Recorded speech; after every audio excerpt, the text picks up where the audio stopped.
Hello everyone, myself Hem Singh Shekhawat, assistant professor, government law college Nagaur.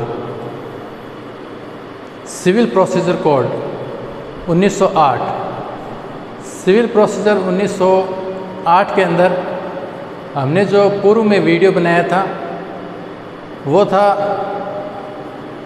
Historical background of CPC कि civil प्रक्रिया संहिता 1908 का निर्माण हुआ उससे पहले की जो ऐतिहासिक पृष्ठभूमि है सीपीसी की कि वे क्या रीज़न थे जिसके लिए सिविल प्रक्रिया संहिता का निर्माण किया गया, और 1908 से पहले जो सिविल प्रक्रिया संहिता कितनी बार बनी और उसमें कब कब अमेंडमेंट हुए।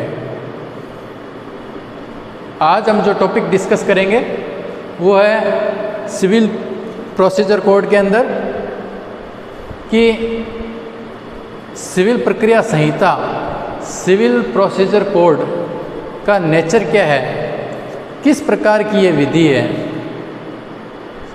सिविल प्रोसीजर कोड 1908 को बनाने के पीछे क्या ऑब्जेक्ट रहा था, और इसका जो सेक्शन 1 है, धारा 1, जो ये बताती है कि इस एक्ट का क्या नाम रहेगा, ये कहाँ पर लागू होगी, और इसके बाद में कहाँ कहाँ इसका विस्तार होगा।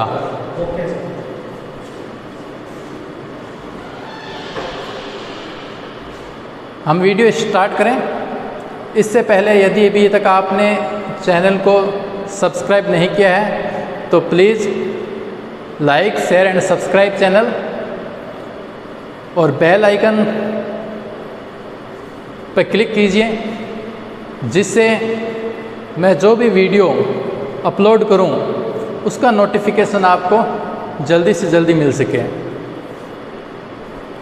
तो बेल आइकन पर आप ज़रूर क्लिक कीजिए जिससे नोटिफिकेशन आपको प्रत्येक वीडियो का जल्दी से जल्दी मिले।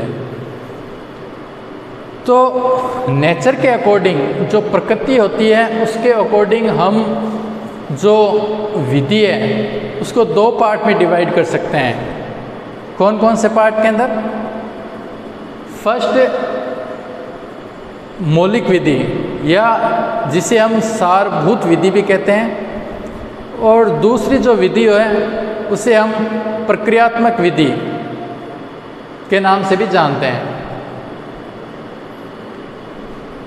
तो सीपीसी मौलिक विधि है या प्रक्रियात्मक विधि है, ये हम जानें, ये हम देखें। इससे पहले ये जानना आवश्यक है कि मौलिक विधि और प्रक्रियात्मक विधि क्या होती है।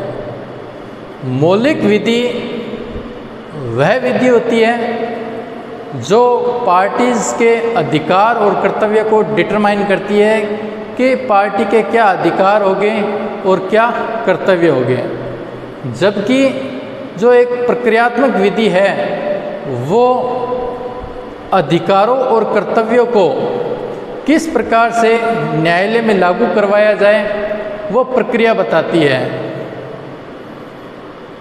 जैसे भारतीय संविदा अधिनियम, माल विक्रय अधिनियम, भारतीय साझेदारी अधिनियम, संपत्ति नियंत्रण अधिनियम, ये सभी के सभी सारभूत विधि के उदाहरण हैं।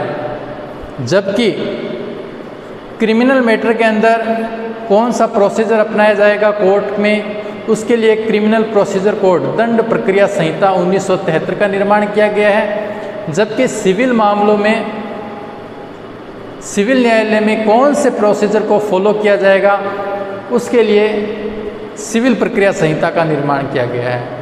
तो सिविल प्रक्रिया संहिता एक प्रक्रियात्मक विधि है। सिविल प्रक्रिया संहिता पार्टीज़ के बीच में किसी भी अधिकार या दायित्वों का ना तो सृजन करती है, निर्माण करती है, और ना ही उन्हें समाप्त करती है, बल्कि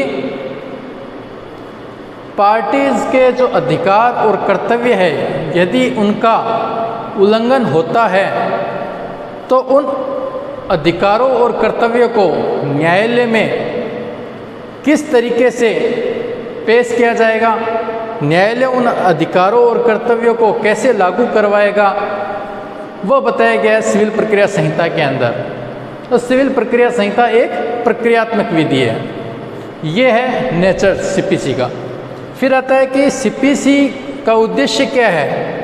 तो सिविल प्रोसीजर कोड के अंदर स्टार्टिंग के अंदर ही इसका उद्देश्य बताया गया है कि सिविल प्रक्रिया संहिता जो एक्ट है वो सिविल न्यायालय की प्रक्रिया से संबंधित विधि को समेकित और संशोधित करने के लिए अधिनियमित किया गया है। तो जो सिविल प्रक्रिया संहिता है वो कहाँ पर अप्लाई होगा? सिविल न्यायालयों पर, न कि क्रिमिनल न्यायालय के ऊपर। क्रिमिनल कोर्ट के ऊपर सीपीसी लागू नहीं होगी, बल्कि सिविल जो कोर्ट है वहाँ पर सिविल प्रोसीजर कोड अप्लाई होगा। दीवानी न्यायालय के अंदर दीवानी प्रक्रिया से संबंधित जो मामले हैं वो किस प्रकार से पेश किए जाएंगे और पेश करने पर न्यायालय उनको किस प्रकार से निपटाएगा, ये सीपीसी का उद्देश्य है। एक ही विषय पर जो अलग अलग विधियाँ थी उनको सीपीसी में एक ही जगह लाया गया है। समेकित का मतलब है एक ही विषय पर जो उपलब्ध अलग अलग जो कानून थे उनको एक साथ में लाया गया है और उनको कोडिफाई किया गया है, उनका संहिताकरण किया गया है। ये है सीपीसी का उद्देश्य। फिर सीपीसी का जो सेक्शन 1 है, धारा 1, वो क्या कहती है कि इसका क्या नाम रहेगा, कहाँ कहाँ पर ये अप्लाई होगा और कब से ये लागू होगी। तो सेक्शन 1 में बताया गया है कि इस अधिनियम का संक्षिप्त नाम क्या है? सिविल प्रक्रिया संहिता 1908। कि इस अधिनियम का संक्षिप्त नाम है सिविल प्रक्रिया संहिता 1908। कब से लागू होगी ये 1 जनवरी 1909 को लागू होगी। यानी ये अधिनियमित तो हुआ है 1908 के अंदर, परंतु इसको लागू कब किया गया है? 1 जनवरी 1909 को।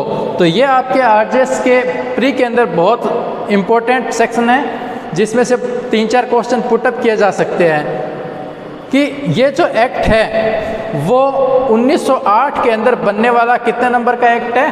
5 नंबर पे। कितने तारीख को इसको अधिनियमित किया गया? 21 मार्च 1908 को इसको अधिनियमित किया गया। यदि आपसे पूछा जाए कि सीपीसी को कब अधिनियमित किया गया तो 21 मार्च 1908, और लागू कब किया गया तो 1 जनवरी 1909। फिर इसका विस्तार कहाँ पर है?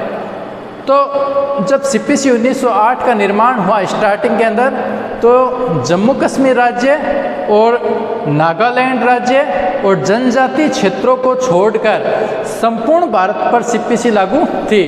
परंतु 2019 के अंदर आर्टिकल 370 के द्वारा जो जम्मू कश्मीर राज्य को विशेष राज्य का दर्जा प्राप्त था, जिसे समाप्त कर दिया गया है। तो अब सिविल प्रक्रिया संहिता जम्मू कश्मीर राज्य पर भी अप्लाई होगी। तो at present civil procedure code Nagaland राज्य और जनजातीय क्षेत्रों को छोड़कर संपूर्ण भारत के ऊपर लागू है। कहाँ कहाँ लागू नहीं है? नागालैंड राज्य और जनजातीय क्षेत्रों पर।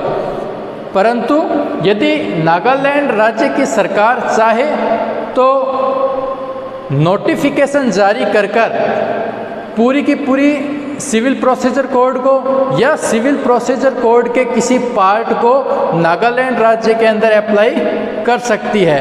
तो ये सीपीसी का सेक्शन 1 कहता है। तो आज हमने इस शॉर्ट वीडियो के अंदर कि सीपीसी की क्या नेचर है, क्या उसका ऑब्जेक्ट है और सेक्शन 1 हमें क्या बताता है, इसके बारे में डिस्कस किया। यदि आपको वीडियो पसंद आया है तो वीडियो को लाइक कीजिए और इसको ज़्यादा से ज़्यादा शेयर कीजिए। थैंक्स।